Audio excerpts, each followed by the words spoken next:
previous Biden FTC rule banning non-competes is safe for now after a ruling from Pennsylvania federal judge.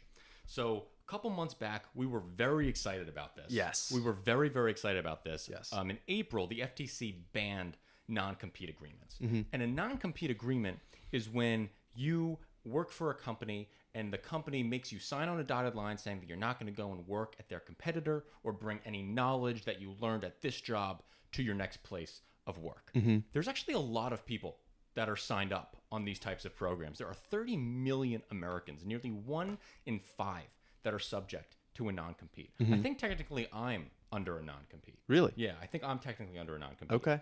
But you would think that this is normally for like technical jobs, high skill jobs, right? If you're learning to code, you can't just copy the code base. Mm-hmm. But that's not the case. 1 in 6 U.S. food service workers and 1 in 5 agricultural workers are on non-competes. And that's specifically to stop low wage arbitraging of their own labor, Yes, right? yes. If like, you know, your McDonald's place isn't paying you as good as the Burger King across the street, this low wage worker who doesn't have any organization or clout behind them can't just go across the street and get a better wage. It's just completely fucked because low wage workers are already the ones who are least advantaged because they aren't working high skilled jobs. Yeah. And to additionally place downward pressure on their wages by artificially making it more difficult for them to find jobs elsewhere is ridiculous. It is ridiculous. And I have to say the chair of the FTC, Lena Khan, has done just a fantastic job. She's a hero. And she's leading the charge on a lot of great initiatives. Yeah. She tells explicitly why non-compete she thinks should be banned.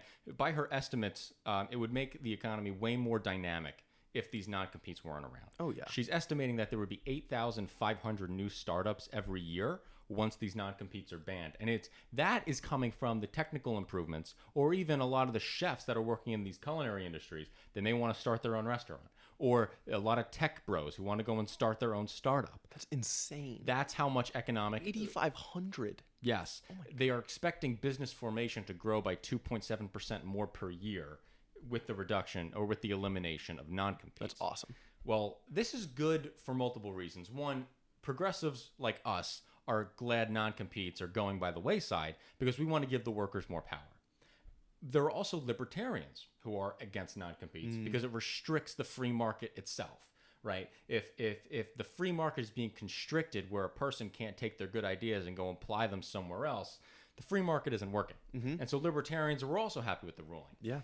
Business groups, the crony capitalists, these are the guys who are not happy. I want to say, and I want to give credit to JD Vance, of all people, because JD Vance has complimented Lena Khan and said, I disagree with most of what the Biden administration has done, but I actually think Lena Khan has done a pretty good job. Yeah, he is pretty okay when it comes to antitrust. And you give him credit for that. Yeah. It's due on that.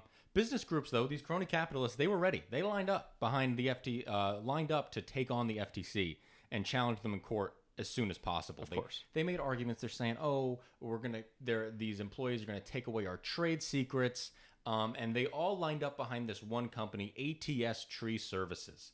Okay, this one company says that it needs to be able to provide its employees with skills without worrying about them leaving to benefit a competitor. Now, this company, what it does, it's about tree removal, tree extraction out of the ground. Okay. Now, what I find interesting about this is this is so New Deal coded to me. But it might just because I read about the New Deal every day in my life. But these big business groups lined up all their money behind a small business. Yeah. And they kind of made them the face of an anti-regulatory framework. That is brilliant. That's what they were doing back in the 30s. Yes, because big guy government is cracking down on little guy company. Yes, and there's a really good book that I have on my shelf back there called The Forgotten Man. It's a little bit of libertarian not libertarian, crony capitalist propaganda, where they give the sides of those small business owners who got regulated by the New Deal and their fight back against the regulation. But we don't got to go into all that. The point is they lined up behind this one company, and the judge in Pennsylvania who heard the case shot it down, and the business leaders did not win on this case. The judge, Kelly Brisbane Hodge, said that the tree company could not prove how the non-compete clause was doing irreparable harm. And because they couldn't prove irreparable harm, the case was going to fail on the merits. So business groups are not giving up. They have another case open in northern Texas under Judge Ada Brown. This case is being brought up by the U.S. Chamber of Commerce itself. This is notable because it's a facial challenge to the rule.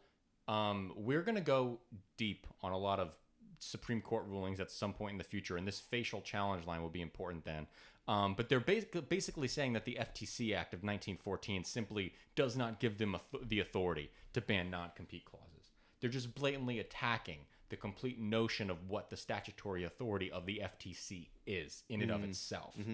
And so that could be a really damaging case if it makes its way up to the Supreme Court. And honestly, the legal experts that I'm reading on this expect it to go to the Supreme Court. Really? Because they think that the Northern Texas judge is going to rule in favor of the Chamber of Commerce.